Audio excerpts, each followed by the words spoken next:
Welcome to the Ages of Rock podcast with your hosts Bill Algie, Dennis Talbot, and Alan Tate.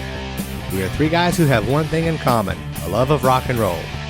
Our goal is to talk about all things rock. We hope you find this show intriguing, funny, and occasionally highly opinionated. Enjoy! Hey folks, welcome to the latest edition of the Ages of Rock podcast. This is episode 223. We are joined tonight with one of our friends. We actually have friends, Peter Cecere. I am your friend.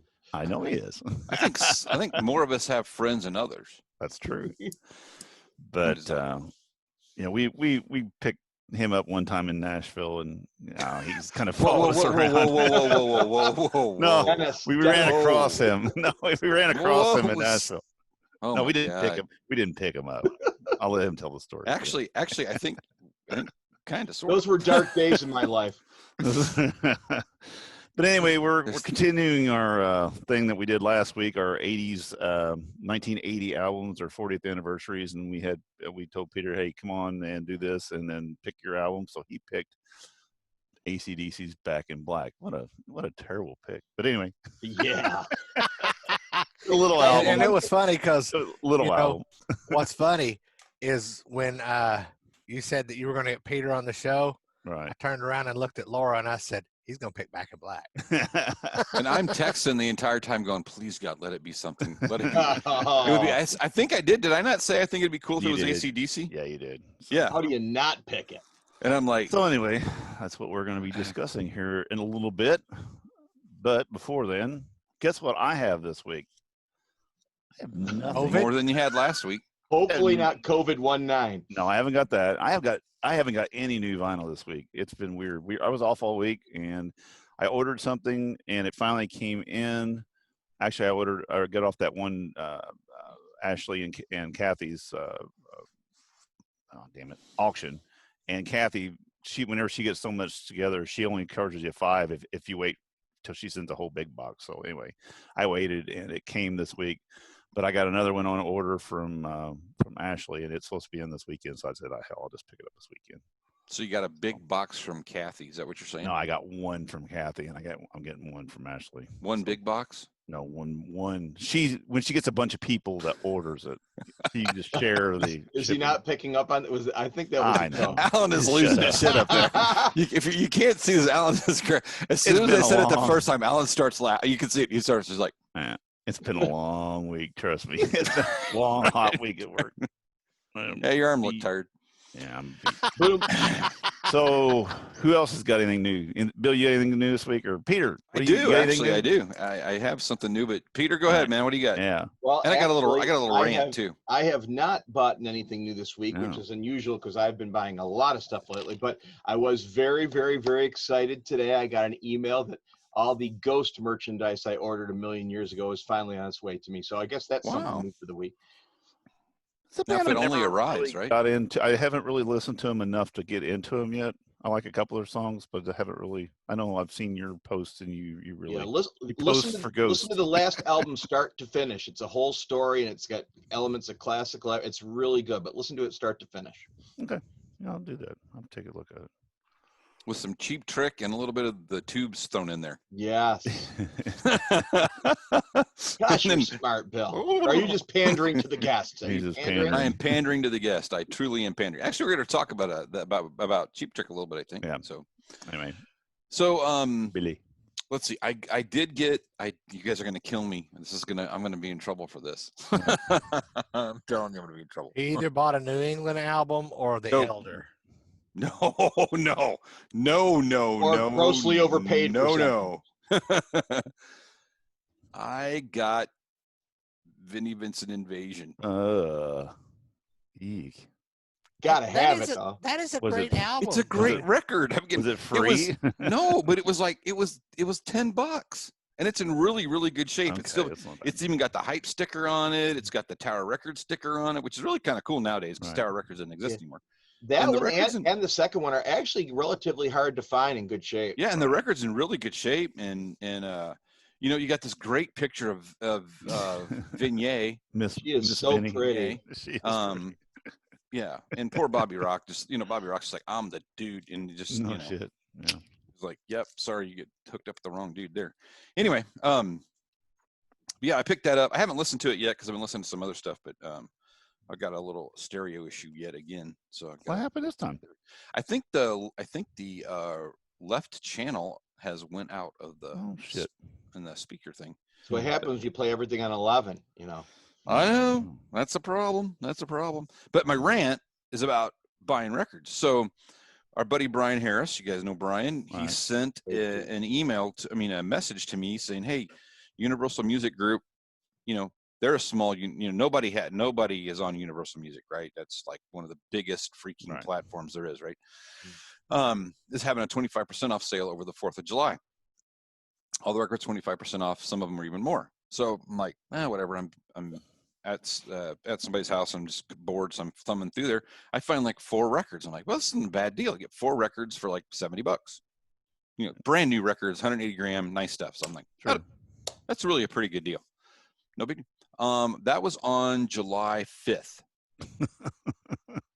And y'all look down at your little calendars on your thing there, and I have not got one thing that says it's shipped. Not one thing that's I've got a tracking number that doesn't work and doesn't go anywhere. Right. And then our buddy Corey Nallen yesterday posted that he's had an issue with buying stuff from Universal Music Group and some hate messages on his thing. So I just added mine to it.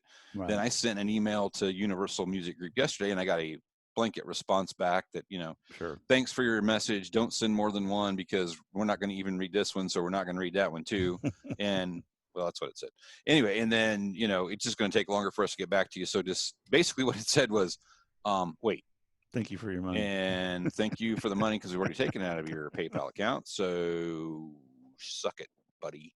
Yeah. Anyway, so they're using your money to make money right now. Yeah. So I'm a little. It just pissed me off. It's like, it says it's supposed to ship on July 8th. Okay. Well, that and they're running around in a damn UPS truck, but by the time you get it, 2021. So well, and the problem is by the time you get the son of a bitch, it's rolled around in a truck for 30 days, and you get it, it's creased and bent, and I'm gonna be mad then. Looks like shit. UPS has been horrible, and the U.S. Postal Service, both have been really bad with records lately. I've not had any issues with anything I've ordered at all. So I'm not. Me neither. Never. Nothing. So I've seen people that have had pictures, but I've not had any issues. My Dress to Kill got creased a little bit whenever it came. The fact that it's, it isn't like I didn't order it from like Bob. Right. I ordered it from a guy, may have been Bob. A major music retailer. So I would have thought that, it would have like been a little bit better than that. So it was kind of funny seeing Corey post that, and then I'm like, I got the same damn problem. There you go. So that's kind of sucks. Yeah, I think that's my little rant. My Ghost stuff was on back order for like 2 months. Jeez. Well, I ordered a Kiss record. I ordered the I found this Target had this unique Kiss live recording thing that I'd never seen before, and I ordered it from Target, and that took 2 months. And I don't know if and I could never get it. Remember? Yeah, and I don't know if they just didn't make many of them or what, but that was a long time. And I was like, I don't think I'm ever getting this. But I get an email every now and then that says, oh, it's going to ship this date, and then it'd move it out 3 weeks, and it's going to ship on that date. And I'm like, well, it's $15. If I get it, I get it. If I don't, I don't. If I don't like them, take it back anyway. It's from Target. But it's kind of cool. It's just some live versions of stuff that I didn't know. And actually, Metallica has one out just like it. And the record shop that I go to up in Franklin, Indiana, he has the copy of the Metallica one, and I've almost picked it up a couple times. But he owns a record. The guy is running a record shop, and he has done his appropriate markup. So, I've never even heard of that. Walmart's had that with that limited run of the Destroyer. Those things keep popping up all the time at Walmart. Every time I go to Walmart, there's another one, and there's another one, and there's another one. I guess they're just like putting it out like one at a time every week. We put one out, just it's like crazy. I know I looked for it. Finally got a hold of one. I thought, oh my God, I got the last one. No, I didn't get the last one. It's they're still putting them out. Yeah, hang on. Let me, Peter. Let me figure out what the name of that is, and I'll let you know. That's weird. Like, does it say Target exclusive on it? No, it doesn't. And actually, I've heard of other people I've that have got gotten it, some. and it's not a Target exclusive. I don't know My if there's a picture of it though, because meatloaf- it's in Discogs, but I don't know if it was. I don't know if it's actually in here. Let me grab. I'll grab it real quick. Let me grab it real quick. It's right here. Well, Yeah, Bill is grabbing that, I'll go ahead and show my little. I got a couple of gifts from one of our loyal listeners this week. Cool. I got a copy of the Paul Stanley book, Oh, okay, cool. Backstage Pass, and this is really cool because it's really old and it's in really, really good shape. It's got a little bit of a crease on the corner, Right. but it's a Doobie Brothers tour book from 1976. Cool. That's You know, awesome. That's cool. That's cool. You know, the stuff that it's got, well, let me get the right direction here. There you go. Oh, that is Little great. something Yeah, that's about neat, each man. band member. I haven't looked at it yet because I just got it yesterday when we were at band practice. Well, that's cool. He dropped it off right before band practice started. And then Oh, that's awesome. Dude, you're bending the pages. it's mine. I'll cut them up. I want 'em. Make posters on the wall. And I've got a friend that I can't wait to show this to because he is as big a fan of the Doobies as I am of Kiss. So I want to show it to him. I'm like, That's cool. this was a gift for me, and no, you can't have it. I'm I'm going to cut it up and put the pretty pictures rare, on my too. wall. That's funny. All right, here you go, Peter. This is it. Oh, wow. Yeah, I Okay. tried So to it's get called that. the Archives Kiss Legendary Songs from the Early Days. Wow. I don't know what they call the early days, but Have you not opened it? oh yeah, it's open. And Yeah, it's are just- they all versions you've never heard before? It's all live versions I've never heard before. Cool. And it just has a track listing, so it doesn't even tell. So the track listing is Shout It Out Loud, Cold Gin, Strutter, Black Diamond, Calling Dr. Love, King of the Nighttime World. On side A, side B is Deuce, Tears Are Falling, Lick It Up, Talk to Me, and Is That You? Which I thought that's pretty cool. Those are that's the last. awesome. Yeah, the last couple songs are pretty cool. Yeah, you Yeah. rarely heard those. I mean, it's all pretty cool, but it's a little different, and it's neat. But it's LM, it's Laser somebody is who put it out. I forget Laser Media, I think Right. is what it is. Right after you showed it Oh to yeah, me, Laser Media. I went on to Target and tried to get it, and it showed it, and then we put the order in, and then they come back about a week later and said, yeah, it's out of order and not coming back in. So, Yeah, it's just black vinyl, but the actual record. I mean, the label's That's pretty cool. Yeah, that's neat. But it's not. And I know it's kind of a knockoff because it's not a Kiss logo. right. Yeah. It's a written logo, but That's an unauthorized recording. it is an unauthorized recording. That is a fact, Jack. But it's still pretty cool. I don't have a lot of that stuff. I mean, some people I know buy all that unauthorized crap, and I don't have her. I don't do that because I never know what I'm going to get. Yeah. And then I The see only these other- guys getting all Yeah. these different versions of the Kiss records and shit. I don't know what. I don't. You know, the thing is, people act. I don't want to act stupid because I'm not into that thing. But I don't know what the difference. I know, like somebody mentioned this week, they got a rock and roll over with a teardrop. I don't know. I mean, I know what it is. It was a little blue tear on. But why is that? What was that added? Was it added on later, or was It was just an imperfection in the cyan plate in the printing process. oh, Not so done it's on not, purpose at all. Probably just Gotcha. a flake of the paperboard that stuck on the blanket and transferred some blue ink to the. It was not Gotcha. purposeful at all. It's a print defect. Gotcha. Okay. You know, I see this all the time. People are like, I can't believe I finally found. Well, I one." have a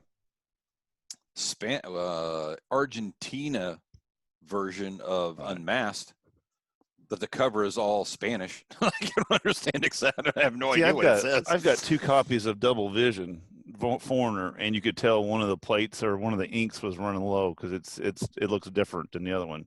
Are you sure you actually have 2, or do you have double vision? But anyway, It's more like color He's got blindness. double vision. But it is, I mean, they're different, and I don't know. I mean, it's just kind of weird. I bought used like for $3 a version of Kiss, the first Kiss album, because it wasn't on white SBS board. It was on a recycled board, and it was a Mexican version. It had Nothing to Lose was live. Oh, cool. cool. See, Yeah. that's pretty cool. Yeah. That's very cool. The other thing I have is I have this is my original Right. this is my original AC/DC album. Yep. Back in Black Album. I think I noticed this earlier. I know we're getting to think of it. The run list on here Right. and the run list on Apple is different. Well, is it I like think my back Van then, a lot of Halen? the album covers weren't the actual, like you guys were talking about last week. Right. Didn't actually, maybe they were. It was the album cover was in print first before it was sequenced because they're running behind on a deadline, and maybe the print, the printing was 8 weeks out, but all the. But it's the same on the label. Yeah. That's odd. But You it's ever not the pick up- same. So I wonder which one's right. You ever pick Oh. up that album cover and look at it and go, "How much more black can it get?" And the answer is Well, none. You know, more when black. when the Metallica Black Album first came out, I was like, they reissued the AC/DC album. I mean, that was the first thing I thought of because but this actually has white in it, Yeah, that's a it. little Got bit. an embossed logo. Yeah. Right. But this has I've got got some a tears. copy of it, but it's not. I got it when I bought that stereo, and it had a bunch of extra records in it, so it's not the best copy. I need to probably. Mine's in You're good gonna laugh shape, why though. I don't have my copy anymore when we get to it. But. Yeah. Cool. Oops. All right. Oh, shit. What did I just do? I just fucked up my iPad. God damn it. Hold on. When you put these things in those little plastic cases, they tend to run. Hold on. They slide off each other, and it's like, stop. Yeah, hold on. Don't go anywhere. Hold on.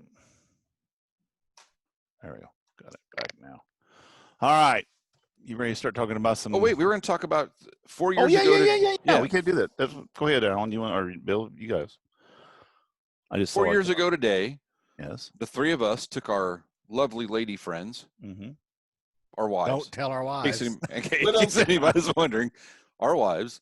We ventured to Cincinnati, Ohio, and set in the sweltering heat for Joan Jett, Cheap Trick, and Heart.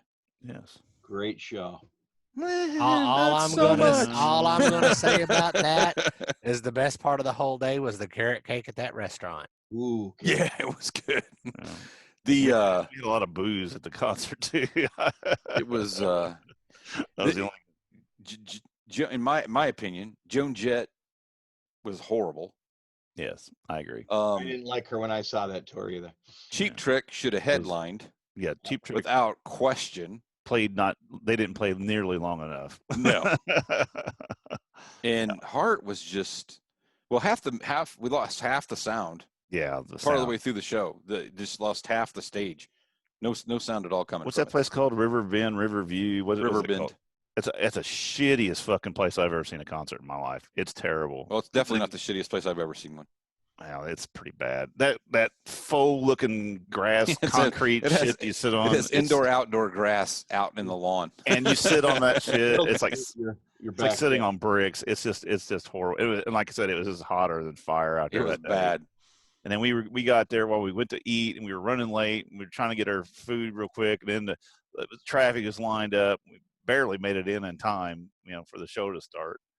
And it was just I saw that show in Darien Lake here by me in New York, and I thought I got up closer after Cheap Trick. A buddy brought me up kind of like almost up to the side of the stage for Heart, and I know at that point, I don't know the date of the Darien Lake show, but they were starting not to get along again. And I thought they were very lifeless, like they didn't really interact too great. Like they're kind of going through the motions most of the show. That kind of what we saw. I mean, it really wasn't nothing spectacular. It wasn't, and it wasn't just that great a show. But Cheap Trick was really, really Cheap good. Trick was good. And I'm like, yes. I don't know how they're always decided to open the show, but that's Cheap Trick. Cheap Trick's like, I don't care. We're just gonna play. I don't care. First, last, second, 14th, doesn't matter. We're playing.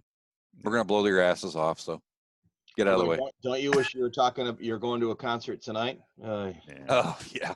I'm dying. Yep. I know. It's been a long time. I almost went to a club show Saturday night and I thought better of it. And then I didn't go. And I'm sitting here and Alex texts me and goes, "Hey, we didn't go to the Hairbangers Ball show." And I'm like, no, because I just didn't feel like it was the right thing to do. Yeah. And my phone got a text message from the Bluebird that said, two of our staff members we've been informed that two of our staff members have tested positive. Oh God. And after tonight we'll be closed for 2 weeks. Yeah. So now they can reopen. When they reopen, they can only have 100 people in the venue, and they all have to be seated. I was going to say, so was it formally general admission? And obviously general admission is done. You're never going to see that again. Yeah, well, and the general admission thing was, well, even there, I talked to a guy that was in the opening band, and Kyle said that there were only about 100 people there. Yeah. And people wore their mask in, and once they got in, they took their mask off because everybody was drinking. Sure. So, they're not wearing a mask, so. It's just not the time to be doing that right now. Yeah. It's unfortunate, but just hold on a little longer. We'll get. They're having a show again. Hairbangers Ball's coming back down. They're doing a show in Greenwood here at an amphitheater on Saturday night. I seen that where you get your car and then you get a space. So then you're supposed to hang out and party in your space between cars. And then the next car, you have your space on the left hand, the driver's side space. So you have a party. So you have a party spot. Yeah, they're doing that at a couple drive-ins here where they set up the stage and the band plays in front of the movie screen. And same thing, you get like a certain piece of real estate for your vehicle and for your friends, and kind of stay in your bubble. Yeah, they've had 3 shows at our outdoor venue, our big outdoor venue in Indianapolis. They've had 3 shows so far, and they've done that. They had a yacht rock thing that one night. Yeah, yacht rock one night. They've had Brad Paisley and John Party or something like that, and then I think somebody else was the third group. I don't remember, but they've had 3 different shows. But it's the same thing. You get a spot, you get a party spot, and then you get a blank spot. But I don't know. Yeah, I'm not paying $100 to go watch somebody on a screen though. I'm not doing that. That is not going to happen. No, those people were paying $100 to go see Garth Brooks. I'm like, that's going to be a major topic on one of our upcoming episodes. We kind of delve into that whole thing. So, yeah, cool. I'll look for it. All right, let's get into it. Sorry.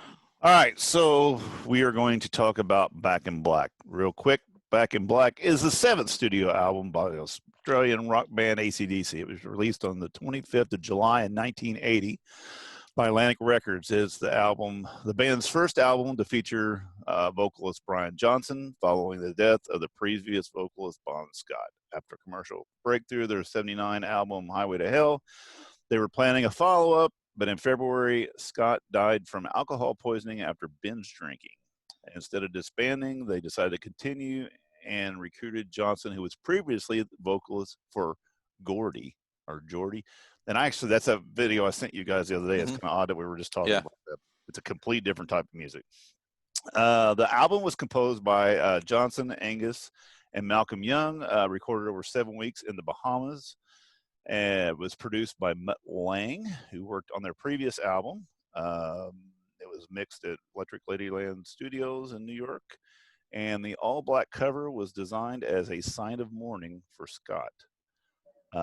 Back in Black was an unprecedented success. It sold an estimated 50 million copies worldwide and is one of the best-selling albums in music history.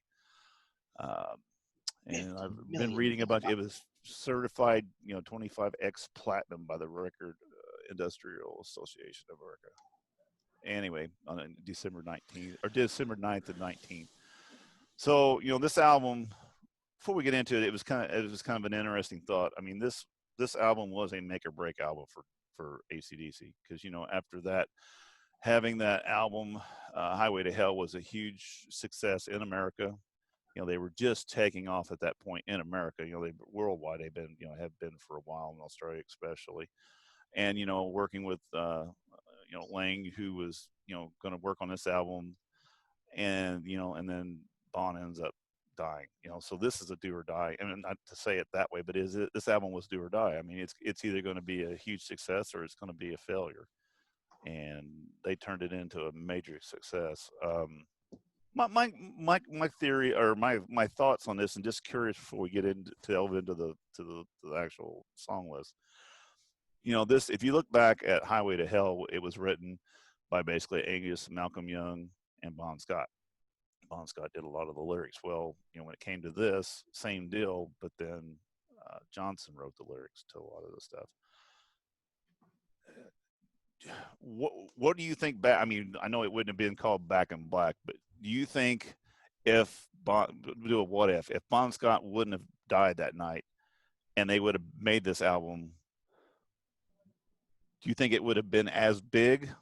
No. Or you think it's just because of the difference it would have been a completely different album. I don't think they would have made this album. Because well, I think they had most of these lyrics. a good portion of these songs in the can already. They're already written and being rehearsed. So, but no, I don't think it would have been as big as it was. Right. I think there was a little bit of the, the whole what are they going to give us after the last album when their lead singer and frontman is dead, and I think there was a lot of I think a lot of people bought this album maybe even without hearing a tune, just for curiosity to see what the lead singer sounded like. Yeah. Well, I wonder how many people, like for me, this was my introduction to AC/DC. I really had not heard anything before this. So this was the first album for me, and I was like, I'm sold. And the ironic thing about this is that's a band I have never seen live. Well, it has never worked. Still have never seen them? It has never worked. Wow. And I am going. I don't care. If we get back this all fixed and they come somewhere close, I am going. Even if Axl Rose is singing with them? No, not going for that. Not going to. You know how Fonzie used to say, Fonzie was never rude. He was never rude. My whole AC/DC thing was, I had seen them open up for Aerosmith on the Draw the Line tour. So that was Bon Scott. That was the Power Rage tour. Wow. Didn't know a darn thing about them. Had never heard them.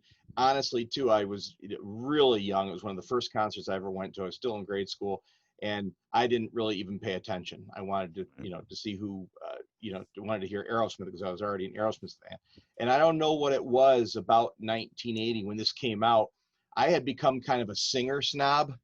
Like if you didn't have this amazing range, I thought, oh my God, this stinks. And I'd hear the drums. I'm like, oh my God, anybody can play that.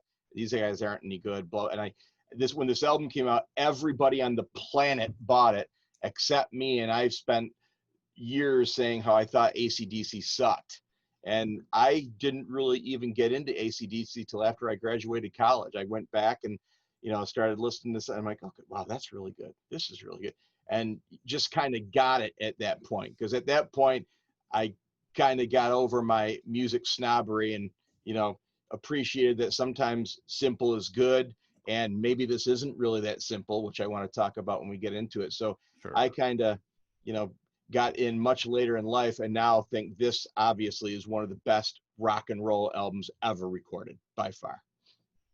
Yeah, see, I was when I was a kid, or my cousin was a year older than me, he had Power Rage.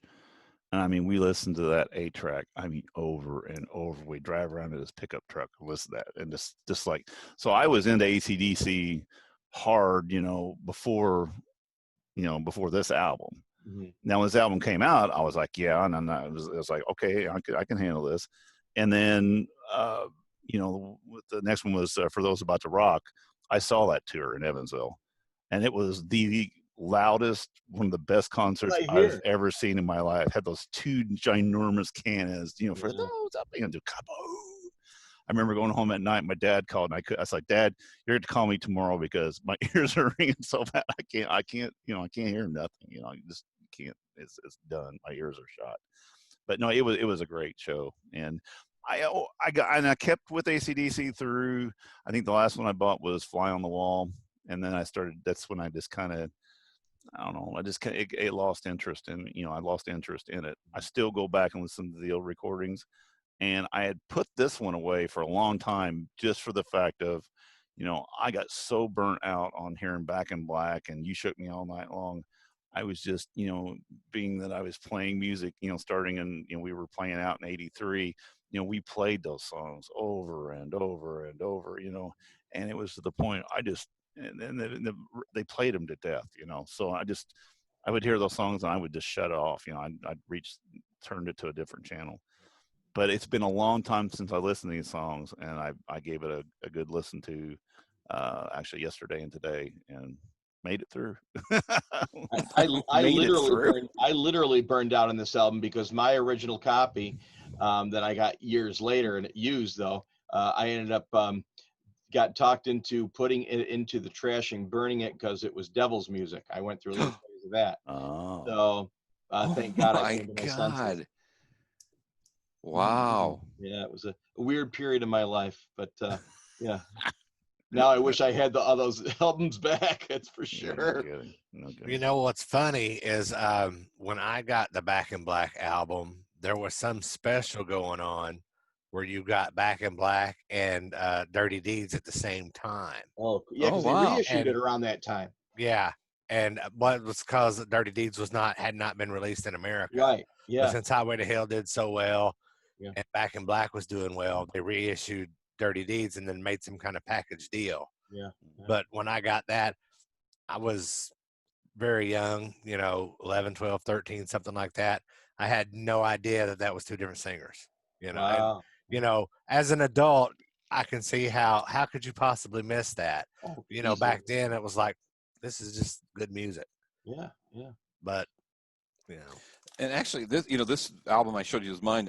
It actually, when I flipped this over a second ago, I noticed this is manufactured by Columbia House under license. So There you go. I probably got this and 13 other records for $9.95. 1 penny. Oh yeah, 1 penny, and then you pay $55 for every Yeah, album. no. The good part is I think out of all of those, this is the only one I still have. Yeah. Yeah, I don't have any. I used to, but I got into that when it was CDs, so I never did it with records. I did it with tapes. I did it with CDs. I did it with albums. I did it with my mom's name, my name, my dad's name. did it with reel to reel. All right. I didn't do reel to reel. I didn't do that.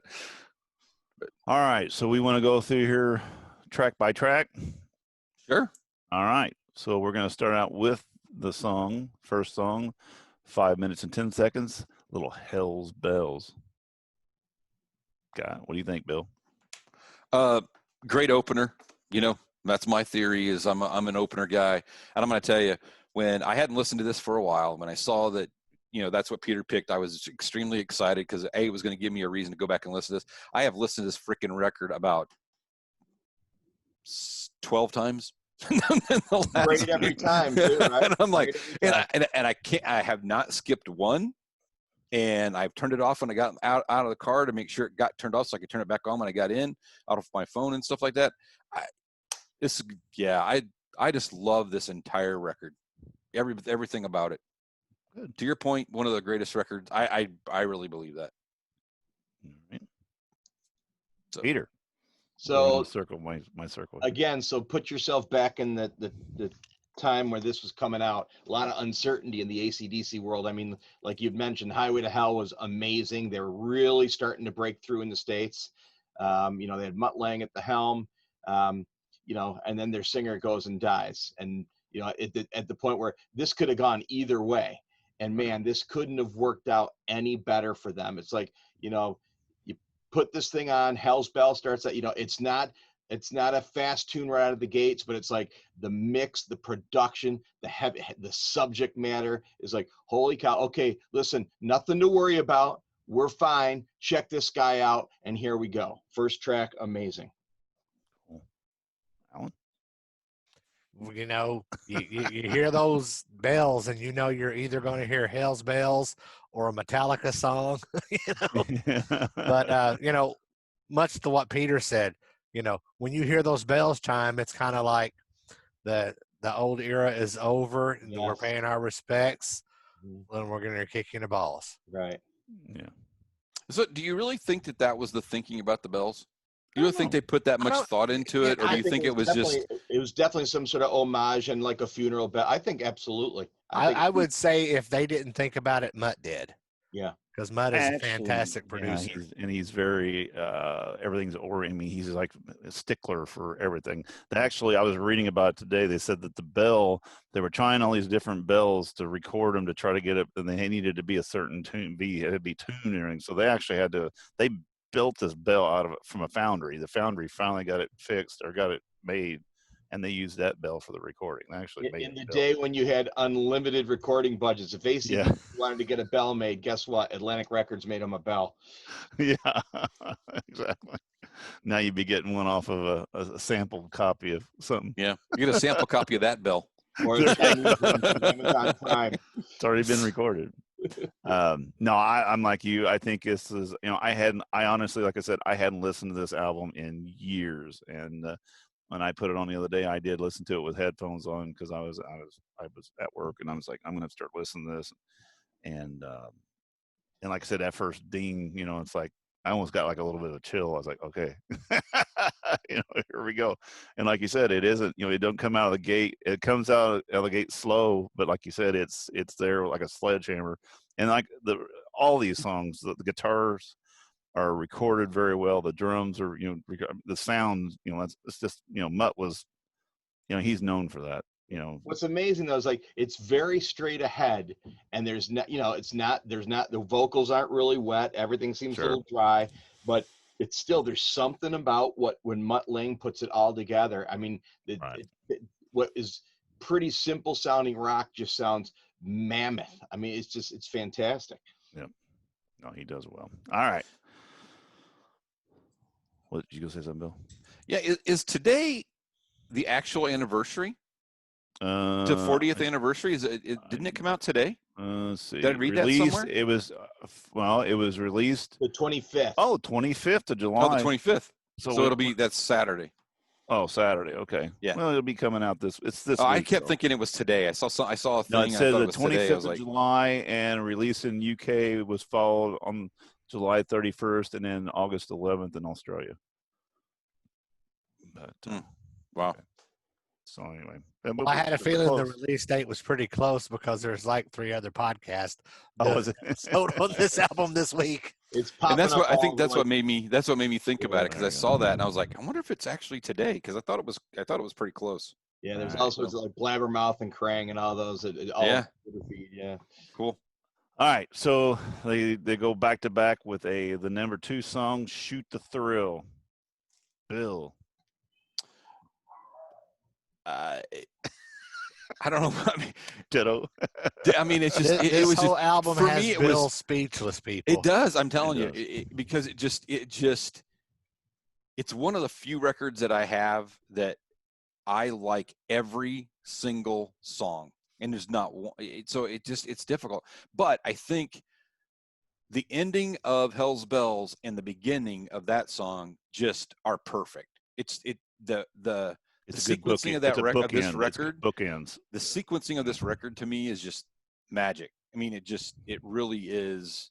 It really is. I just tickled pink, man. Peter, love you, dude. Thanks for picking this. That first song, me and Bill are sitting next to each other in the roller coaster, going up, up, up, up. You're at the top, and then now we're gonna we're gonna go back to AC/DC songs about girls. Double entendre. We're gonna hit. We're gonna get to the crest of the roller coaster, and we're on our way down now, and this is just all out party fun. We've mourned, now let's have fun again. And what amazes me too, I mean, you, Dennis and Alan, being in bands and whatnot, everybody always thinks AC/DC is really easy to play, but I'm going to tell you something. I've seen a million bar bands play it too fast, too slow, not on the beat. Phil Rudd, I don't care if it's simple timing. There's something about his playing. There's something how he might just be a little ahead, little behind, that push and pull with Angus and with Malcolm. You very rarely see somebody do it right. I'm sorry. Well, go ahead, Alan. I mean, the same thing can be said about Cliff Williams, because well, I mean, those are, for the most part, simple bass lines, but you got to be on it. Yeah.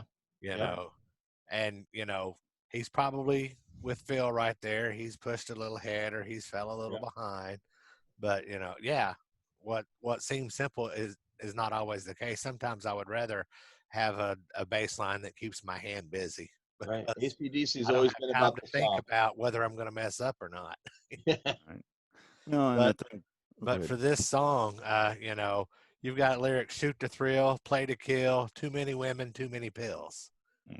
Let's party. Rock and roll. Let's party, man. This is a party band. This is a party on the road band. Yeah. Can I be your roadie, Angus?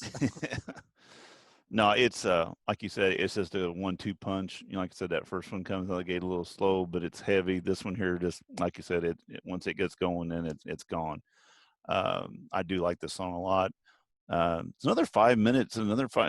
These first 2 songs are both 5. One's 5:10, one's 5:17, which are fairly, that's long for for Apparently, rock. they didn't get the memo from Van Halen. Yeah, I was no just going to shit. say Ted Templeman didn't do this record. Yeah. So they're longer than 3 minutes. But talking about what Peter and Alan both said just now, the thing is looking at the guitar perspective of playing AC/DC, Angus, he plays, he's a great lead guitar player, but he plays rhythm too. And then Malcolm, he's just a amazing rhythm player. He's the engine. But they're not playing the same thing. They're always playing something. Malcolm's doing something over here, Angus is doing something over here, and I've noticed bands when I've probably, when I've heard AC/DC played, I've heard it played wrong a million times. It sounds close, but it's not together, because what they're doing is they're taking they're hearing what Angus is doing, and they're hearing what Malcolm's doing, and they're trying to do it by them. One dude's playing it, and it's just not. You're getting it, but you're not getting it if you sit there with the earphones, especially with the earphones on. Listen to that. I mean, just listen to one side. You can hear Malcolm's over here just fucking jamming away, and then Angus is over here doing it, but they're not playing the same thing, but it fits. You know what I'm saying? Yeah. And like I said, that's why it makes it hard. And like I said, I've heard, especially Shook Me All Night Long, or even Back in Black, I've heard that played wrong. Almost every time I've ever heard it played. I've probably been in bands that have played it wrong every time. It always sounds good. You know what I'm saying? It always sounds good. The thing about that is the drunk people in the bar don't care. They don't give a shit. You just hit those first few notes, and they don't those care. Riffs. They know those magic they riffs. Don't care. Yeah. But there's a lot of stuff underlying those riffs that you gotta, if you really listen to it, there's there's a lot going on there. Like I said, it's not as simple as you think it is. Yeah. So hats off to those guys. All right. Number 3, what do you do for money, honey? Now, this is only 3 minutes and 33 seconds. They're back to the Van Halen. Okay, so if I had to pick probably my not least favorite song, but if you're gonna rank the songs number, and we didn't do that, this is probably not the top of the list for me. I like this song. I mean, I like the whole record, but this is not my favorite song on the record. But I like the lyrics. Man. Good. What do you do for money, honey? How do you get your licks? I just love it. I think this just keeps it going. It keeps the party going. I love the little breakdown. Again, it's just you feel stomping on the bass drum, but I love the lead into the solo. I love it. Again, it's the typical misogynistic lyrics that you could never put on a record nowadays, for sure. But that's all part of the, AC/DC at this point with Highway to Hell, they're kind of getting in that mode of, if it ain't broke, don't fix it. And if it's great, don't fix it. Yep. Alan. Well, for me, this song is kind of not really a reworking, but it reminds me of the song Can I Sit Next to You, Girl, which was an earlier AC/DC song. Oh, okay. Yeah, kind of. Yeah. A little bit. I can hear that. Like Bill, it's not one of my favorite songs on there, but all the songs on the album are my favorite songs. So you got to pick one, right? You got to number them. That's not number one. Well, I have to I have to wait till the end to decide which one's my favorite. I have to see what y'all think, then form my opinion appropriately, because I'm running for office. No kidding. Yeah. All right. This is where this side of the record starts going really south for me. I mean, it's not bad, but I could almost listen to those first 2 songs and flip at this point. Now, the last song, I like the last song, but the next 2 are just, I'd hit the switch on them. They're not bad songs. A flick of the switch? No. But that's a couple years later. Yeah, I mean, they're great tongue-in-cheek songs. They got that, like I said, a double entendre kind of thing. Most of this album is tongue-in-cheek, right? But I don't know. It's just I don't know. They just don't do anything for me. I mean, that's just my. I'm going to be Bill this week. Oh, I was good. I felt bad last week. But don't worry, I want to be. But it's like I said, is better than anything Joan Jett has ever recorded. How's that? I disagree. Just because you I like some Joan Jett stuff. Just because you mentioned last week, which that was a great episode, just a couple observations, fella. Bill, you're off your rocker, number one. And number two, you guys were trying to think of a Nicolette Larson song, and I'm listening, I'm singing. So now I'm going to serenade Alan. It's gonna take a lot of love. There you go. The way things are. I'm singing, and you guys can't come up with a title. I'm like, come on, lot of love. Well, I had the Wikipedia article, and it had her name right there. And as soon as I clicked it, I'm like, that's the song. And she was smoking in the day, little cutie, Yep. that's for sure. Yep, for sure. All right, Bill, giving the dog a bone. I remember when I heard this song for the first time in my bedroom. I remember wearing my skin tight Levi's because it was in the early 80s, and I was skinny as shit. And I remember hearing that song, and I was like, that is badass. What did it have to do with you having tight jeans on? I'm 14, I'm 14 years old. I'm listening to that song, and I'm like, yeah. Come on, Rover, get over here. He's listening to the song, but he's not telling you what he's looking at the time. I was looking at the Farrah Fawcett poster on my wall. I was getting ready to say That's exactly what I was looking at. I had to vote Derek myself. That's funny. Bill's I'm red as a ghost. I'm red as a hot, man. I feel like I was a hot flash. But Hold on, I got to towel off. Hold on. can you follow that? No, I think too. I love just the bordering on cheesy lyrics that are just so cool. And I'm almost certain now, guys, this isn't about like giving a milk bone to Fido, right? This is No, I don't think so. Okay, good. I was just checking. But man, those open, and then when the snare drum comes in, I'm like, oh my God, these guys can't do any wrong on this album. Wow. Well, I got the album when I was 11 or 12, and it took a few more years before I understood what giving the dog a bone was really about. He's like, I give the dog a bone every day. What the hell's going on? Even some peanut butter on my wiener. And cut. Holy macaroni! You are from Kentucky. I just Edit that out. Oh my! Next week, Dennis will not be on the show. I won't get my Zoom invitation.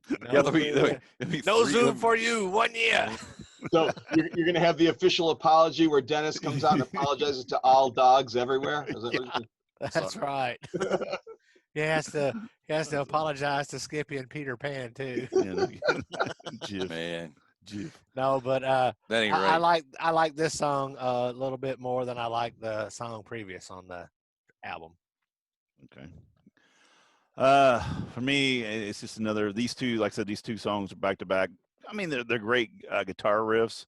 It's just, I don't know, if for some reason it don't hit it for me.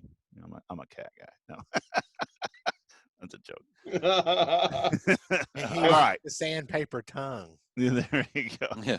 So anyway, we're going to number 5, the last song on the first side. Let me put my love into you, babe. What a great ballad. No double entendre there. There is just it's flat out. Now, at 11 years old, I did pick up on that one. If you didn't understand what I meant by the last two songs, we're just going to write it out for you right here. We're going to right to the point. Not wasting any time. Yeah, no kidding. So, yeah. All right, Bill, what do you think about this song? What a great ballad. How sensitive. For this record, I mean, I thought it was very sensitive. Right, I mean, I was enamored with the, vocal prowess and the, just the way it made you feel when you listened to it, and the words were just magic. In your tight jeans. Yeah, you tight jeans. Oh, Farrah. I guess it's better "Oh Farrah" than "Oh Ferret." Yeah. No, well, the funny thing was, my room. I don't know if you were ever at the house or not on Indiana Street, but my room was upstairs. Yeah. Well, I'd never. So I had the upstairs. So I had the ceilings were slanted. Yeah. I would say that was a 2-story house. Yeah. We went over that time and watched Kiss on the over TV. That was probably my dad's. That probably wasn't my dad. Over by Robert Stadium. Yeah, near there. Yeah. Yeah, I was there. Yeah, it was a 2-story house. Yeah. It Anyway, just seemed like So Pharaoh was actually really kind of looking at you. Right? So Gene was on the back of the wall like that, above my headboard. Right. You know, like where my headboard is, Yeah. but Pharaoh was at an angle, staring right at me. Farrah got to see his whole face.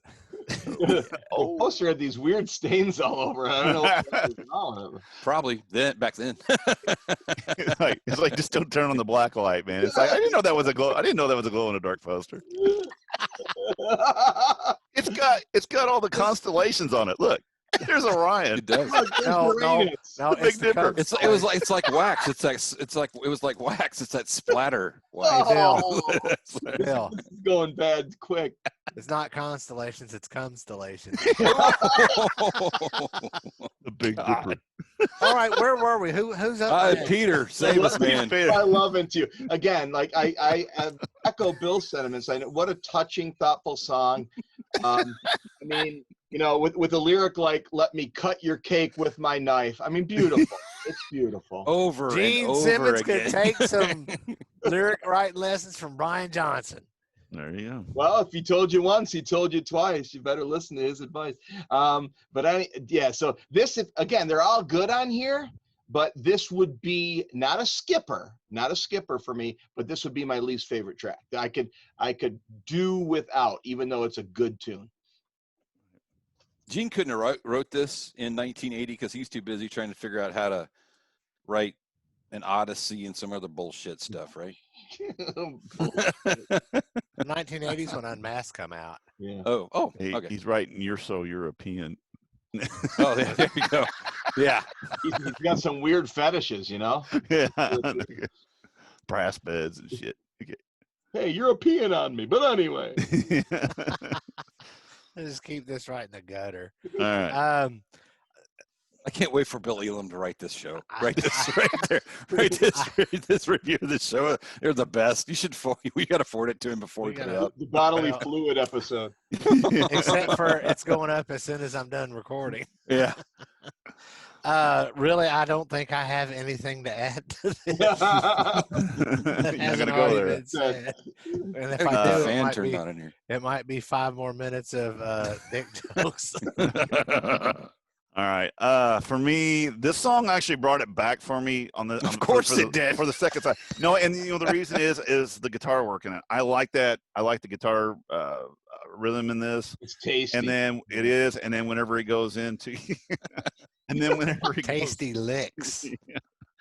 And then it like I said, whenever it goes into the lead, that's when it kind of changes up a little bit, and that's a good lead on there. I just so that it does bring it back for me on this other side. If it wouldn't be for this song, that after Shoot the Thrill, I'd be flipping. It wouldn't be nothing to flip this thing. All right. So speaking of flipping, we're going to flip this dude, and we're going to go to the title track, which is odd. They put it on the second side, but I think that was a smart move to do. Well, Kiss did the same thing with Love Gun. I know. But I still think that's a good deal because Hell's Bells with that intro had to be the first song on the album anyway. I think it brought it, like you said, it tells a story. But anyway, second side, we're just going to come out blazing.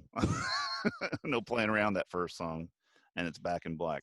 Yeah, they did the okay. So we're gonna put a little ballad on the other side, Right? and then we're gonna smack you right in the face. So here we go, and that's okay. That's the epitome, one of the epitomes of all rock songs ever made, and it will stand the test of time forever. Yeah.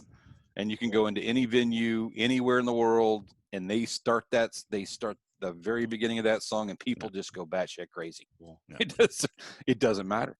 Yeah, it's funny because like we're all huge Kiss fans, but I could literally go my whole life and never hear Rock and Roll All Night again.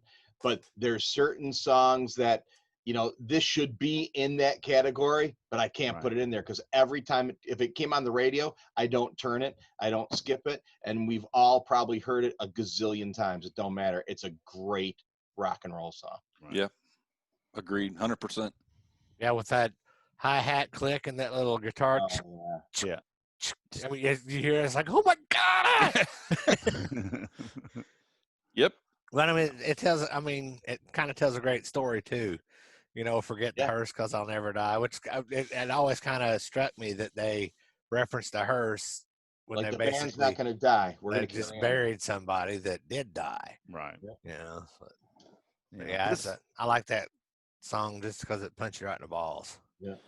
Yeah. I did for a while. This became one of those songs. It was my rock and roll night for a long time, actually. Definitely Like I see said, that. after playing it for so many years and listening to it and everything, sometimes you just got to take a break from shit. I mean, sometimes you got to put it away, and that's what I did. This whole album, this is not my album that I would pull out. I always pulled Power Rage out. I'd pull For Those About to Rock. I'd pull Highway to Hell, but Back in Black's nothing I ever pulled out.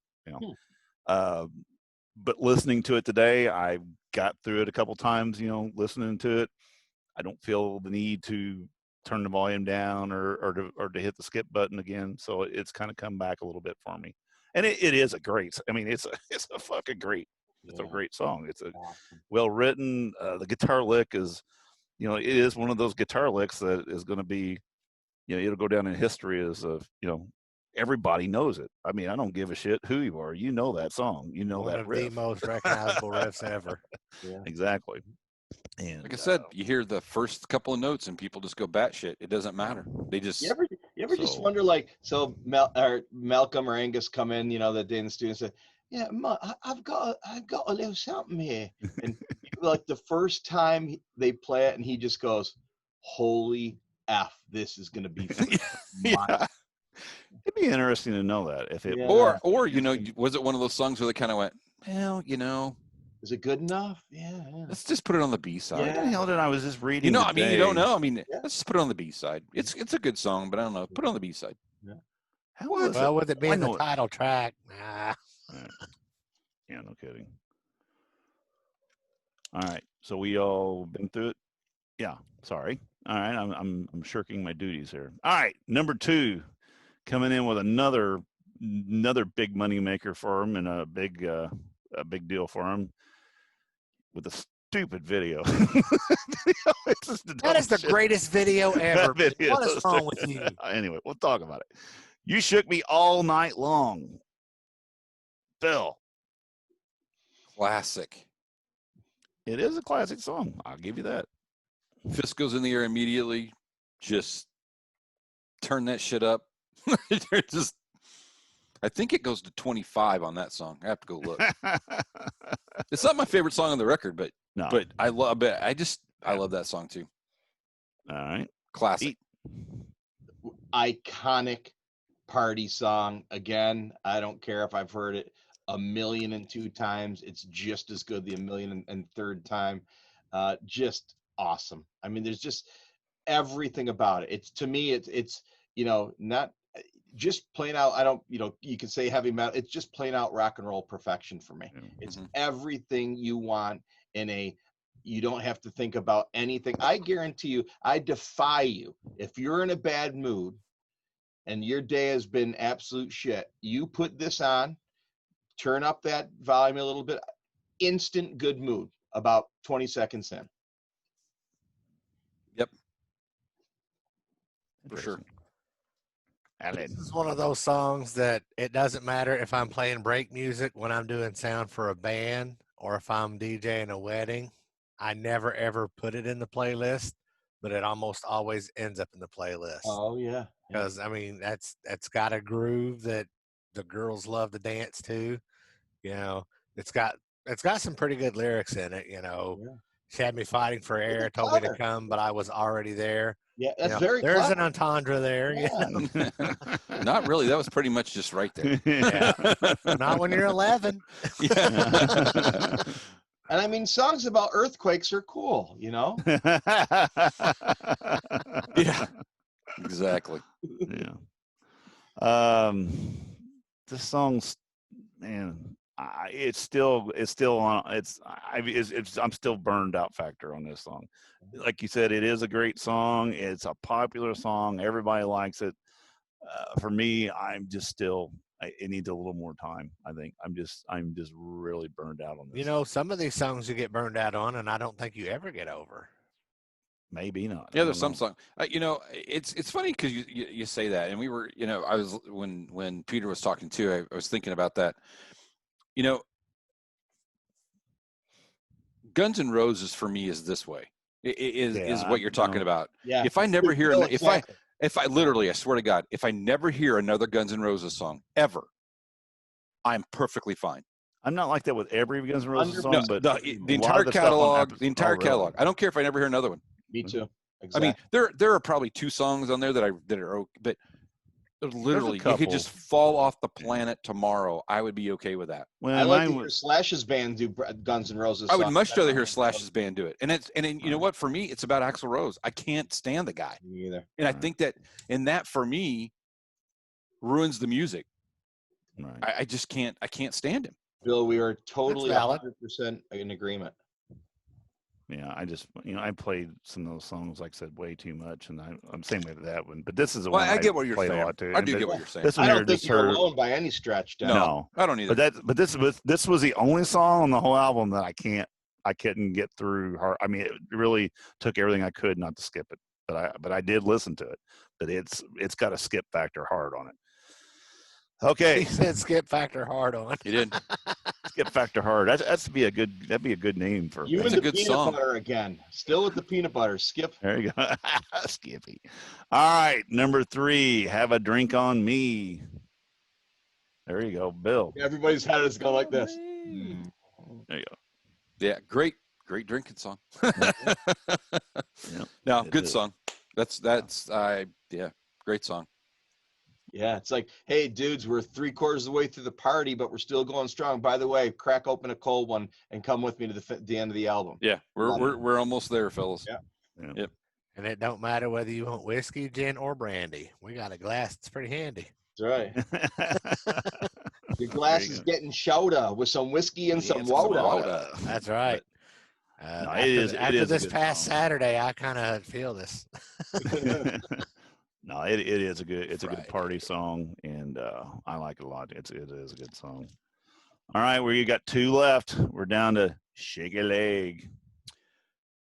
Probably this might be number 1 or number 2 of my favorite songs on the record. Oh my God! Really? That riff, just God. I mean, I got goosebumps right now. It's just the first time I heard that song. I remember it was like I thought. And I've listened to this song. I don't know how many times. I couldn't tell you. It's thousands probably. I don't know. That song and the riff, it's awesome.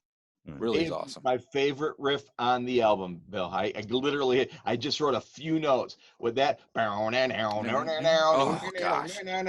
And when the vocals come in and he's kind of he's run. It's like that running style of vocal delivery. Right. I love it. This one I repeat. And by the way, I've been doing a lot of bike riding. This is a great bike ride. If you want, you're going up, you need some speed.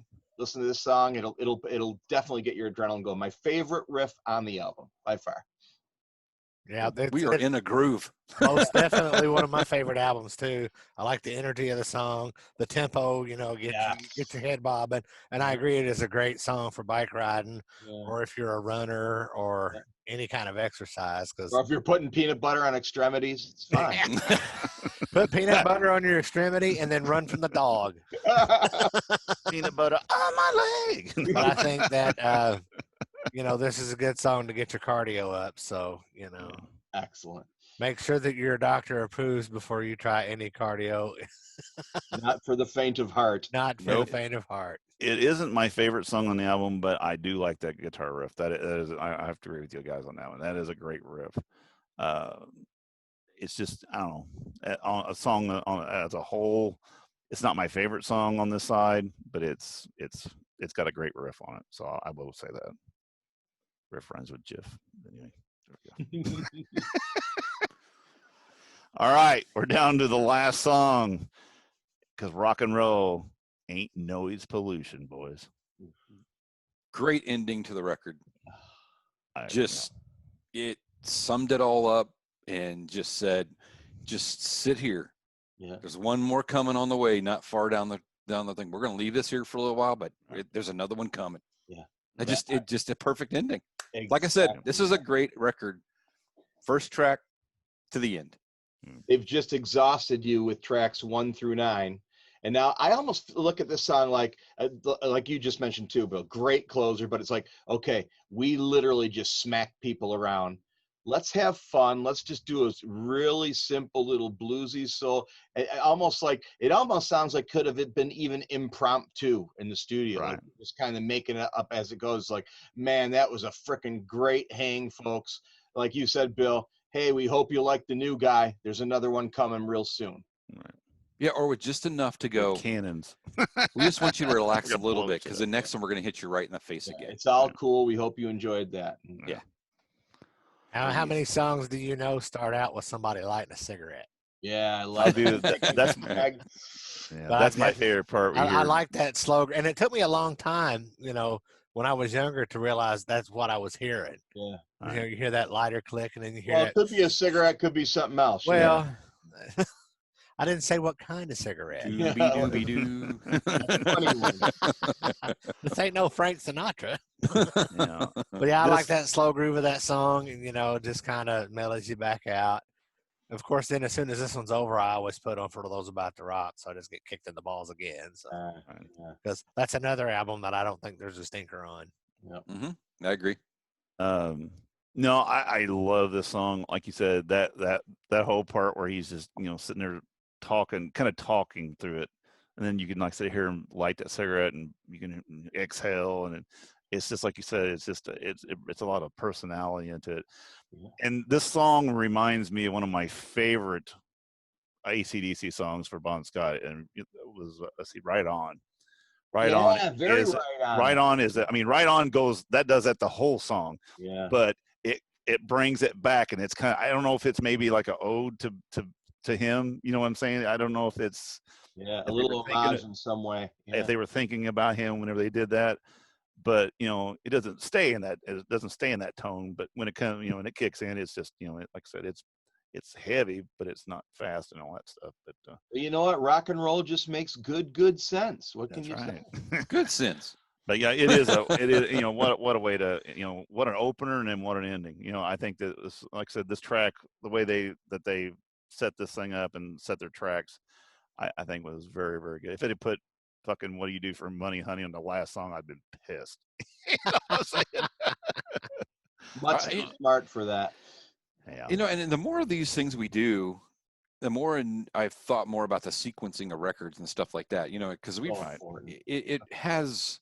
I really, to be honest with you, in the past, I've really not thought much about sequencing of records. I just think like they find 12 songs, they put the freaking things on there, and they go, let's make that be number one. And and there is a science to it. I mean, there really truly is a science to it. And we know that we've listened to some records that people don't know what the hell they're doing. Yeah, it's half art, half science. It's half heart, half mind.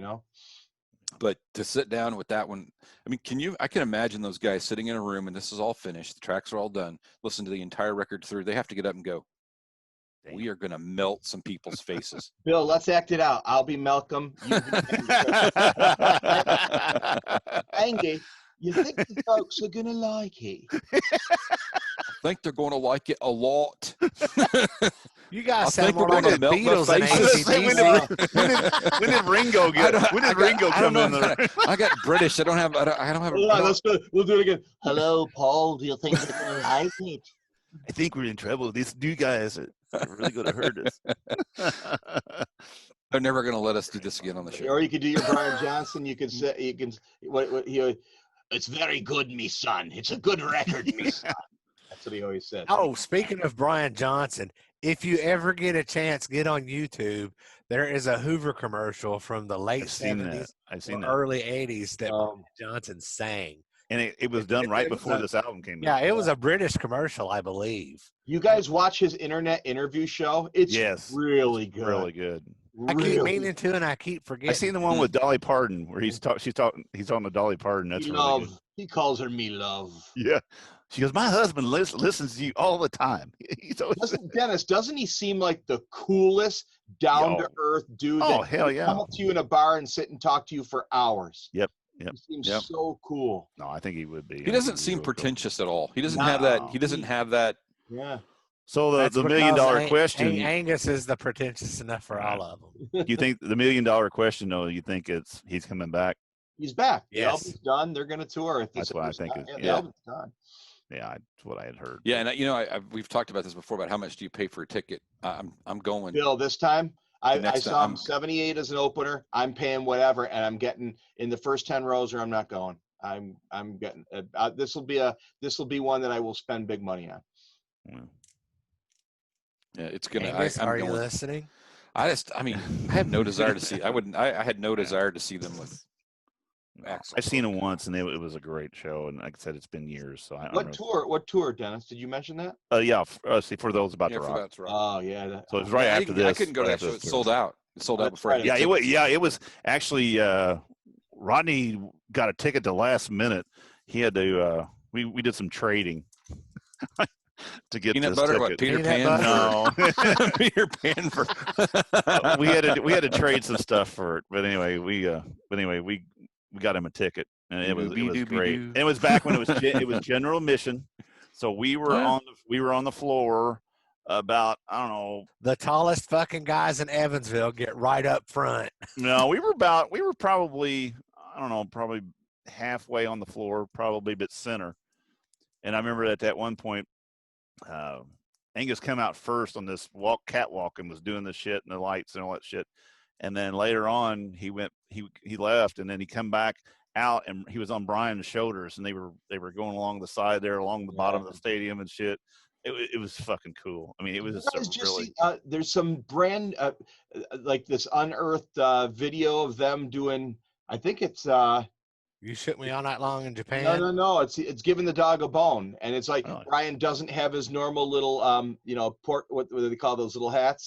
Right. It's just this big furry do, but it's really good footage of giving it. Look it up. Yeah. So I think it might be from the tour right after For Those About to Rock, if I'm not mistaken. It would have been either Fly on the Wall Flick or the Switch. Fly on the Wall. Which, by the way, if is our latest episode on the I Love It Loudcast, the one that we just posted is actually another one of our forgotten album episodes, and we go through Flick of the Switch track by track. Well, speaking of which, before we leave here, Peter, why don't you hype your stuff? Plug your stuff, man. Well, we're hopefully approaching 100 listeners sometime in the next 3 years. No, I'm kidding. And but yeah, just so I had no clue you guys were going to call me, but it was very apropos because we did just release our latest episode. It's the I Love It Loudcast with my host Vinny Folletti.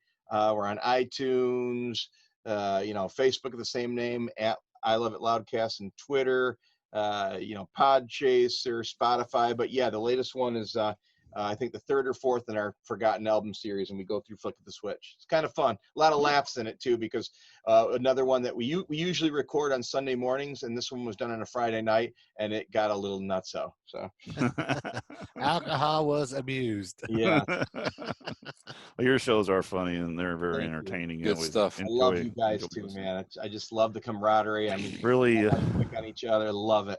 Really missed everybody getting together this year in Nashville. What a bummer. This year is just it's been like the worst bummer year ever. So I wanted to go back to that taco place, man. That taco place was freaking really awesome. Good. That was good. That was Taqueria, whatever it's called. Yeah, Taqueria. That was good. Yeah, it was a nice night. Yeah, we'll do it again here sometime soon. It'll be fun. Once we get all this bullshit over with and everybody gets healthy again, we can. Yeah. Hopefully, we all come out healthy and always in good spirits. And I know you guys are jonesing for a show, but I guess you got to be smart. Gotta wait. Gotta wait for it. So, Peter, if we get up to up New York way again sometime, we'll let me know. Try to figure out how to meet you somewhere or something. Yeah, I mean, what's nice is I know you got to the Scranton area before, and you can catch up with the Powder Than Hell guys. That's a short ride for me too, if we can pre-arrange. So. Yeah, we were gonna go to Niagara for. I'm gonna say you're close to Niagara, aren't you? I'm literally, my house is 40 minutes to Niagara Falls. Yeah, we were going to go there when we dropped Noah off to West Point, but it was all closed. There wasn't anything open. So I was thinking about doing that because we were shut down really this last week. We really hadn't had anything planned, and I thought about, that would be a good trip to go. But then I got to talking about you can't go to Canadian side. I was going to say and everything else is closed. It's like going, God damn it, I'm not going to. Well, you don't want to go to Niagara Falls and go to the American side. It's not right. It's not worth it. It's gotten better, but it's not half as good as the Canadian side. And like you said, you can't get over there right now. So there's no point. I'm not going to go to something like that if I can't do it. So that's a long drive to not do that. The Maid of the Mist is on the other side, so it doesn't really. They have it on both sides. But they do? Oh, okay. Good. When I went before, it wasn't on both sides. It was only on the Canadian my thing side. was to do that, and then I was like, you know what? I'll just break down and go to the damn Rock and Roll Hall of Fame in Cleveland on the way back, But so it's like, I don't want to walk through there with a fucking mask on the whole time either, So it's like I'm just, I've thought about that because we're close and we're coming back. We I'm get gonna off break right there at Akron. So I'm gonna do something. So we're pretty close, and I just. Have you guys never been to the Rock and Roll Hall of Fame? No, I haven't pulled the trigger yet. It's great, man. I've been 2 or 3 times. But man, because you guys, you would be like me, devote some time because you're going to read every little placard and everything. But it's pretty cool. Now, Peter, you have heard us rip on the Rock and Roll Hall of Fame like 900 times. Oh, right? I think our pictures. in the as you walk in, they go, if you see these guys, make sure you let us know because we're going to call them out. Probably true. If you've ever thought about the Steve Miller speech where he tells the girl, sit down and learn something. That was great. That was great. All right, Alan, take us out of here, bro. Visit us on agesofrock.com. Check out our social media links and past episodes. And until next time, peace out, folks.